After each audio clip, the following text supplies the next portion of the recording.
mock my pain. Life is pain. Mario. Anyone who says differently is selling something. What's the worst pain that you've ever felt? Maybe you remember a time when you broke a bone. Maybe you had a really bad migraine. Maybe you thought of emotional pain, something that happened to you that you just can't get over.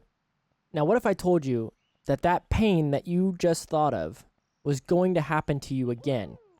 And you knew that it was going to happen again. And it was going to happen over and over and over again. This is the life of our famous Italian plumber, Mr. Mario of Mario 64. His curse is to wake up every single day and understand that in order for him to progress, he must die. Mario knows, and canonically knows, that every time he enters a level, he runs the risk of losing his life. What is a one-up shroom but another promise that he will have to endure one of the most painful parts of his life once more? Mario remembers every bomb explosion, every water droplet, every burn, and every drowning he's ever had. That's canonical Mario. This is the life of not someone who is living in peace, but someone who is eternally tormented by powers that are far greater than himself. Now contrast all of this by comparing Nintendo's second most popular protagonist, Link. Link is a fantastic example because while he faces challenges that are far greater than anybody else in his timeline have ever faced, he still does not remember any of the times he's failed. The game over screen is only met when you die, and immediately, as soon as you die, you game over, you have the chance to save, and then you're reversed to a time when Link never remembers the steps that he took in order to face death before. This reminds me of one of the coolest features of one of the oldest games that I've ever played, and that's Prince of Persia: The Sands of Time. Prince of Persia is set in an old school parkour style game where you have to run around, jump around, stealthily kill people, and do all of these cool parkour challenges. But the catch is, if you fall, instead of game overing or something like that, the protagonist speaks to you, the listener of the story, and says, no, that's not how it went. Let me go back and let me tell you how it actually went. Now, this is a good fourth wall break for a game like Prince of Persia: The Sands of Time.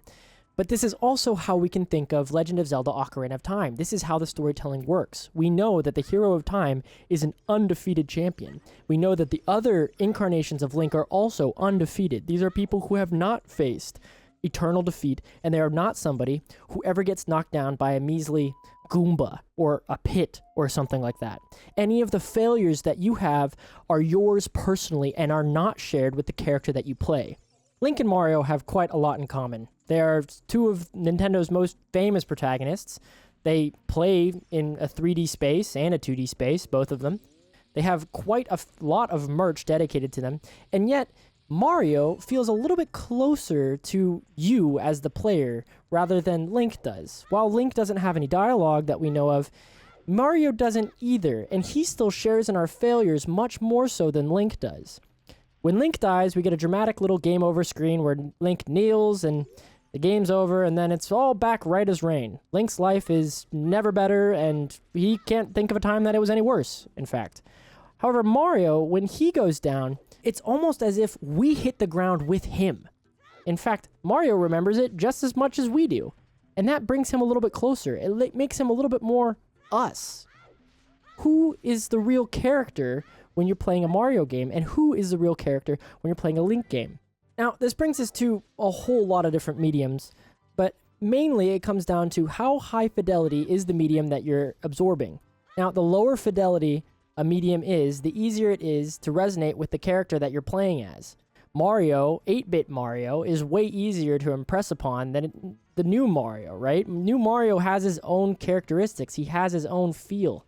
When you're reading a storybook, it's much easier to imagine the world than it is to see it made as a set. Sometimes it might not live up to expectations. Sometimes it might be completely different. Maybe the characters don't look the way that you want them to. Maybe, well, you get the point. What I'm trying to say is, maybe that there's a place for lower fidelity characters that really feel the pain that we go through. Maybe there's some other games out there that actually do this a little bit better than Mario 64 could. I don't think that these games back in the day intentionally did this. I think this is a limitation of the software that we had back in the day. However, we look back on these different mechanics quite fondly, and I think that there's something beautiful to that.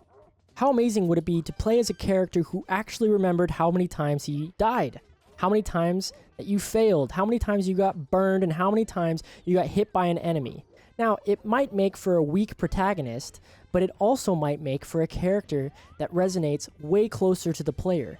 Now, I took a little look and tried to find as many games as I could where the main character remembers that they've died. Now, all of these different games they were close to what I was looking for, but they weren't quite what I was exactly going for. I don't think that the game that I'm talking about has actually been made yet. I think that it will be eventually, and I'll be really excited to play it when it comes. But for now, I'm content trying to draw the parallels between the different games and trying to resonate as closely as I can to these different characters and these different protagonists. I love playing these games because it does make me ask the question, what's worse, the actual pain of going through something horrific, or realizing that you're going to have to go through it over and over again? Now, I ask you again, what's the worst pain that you ever felt? And does it even compare to knowing that you'd have to experience it again and again? Thanks for watching, and I'll see you next time.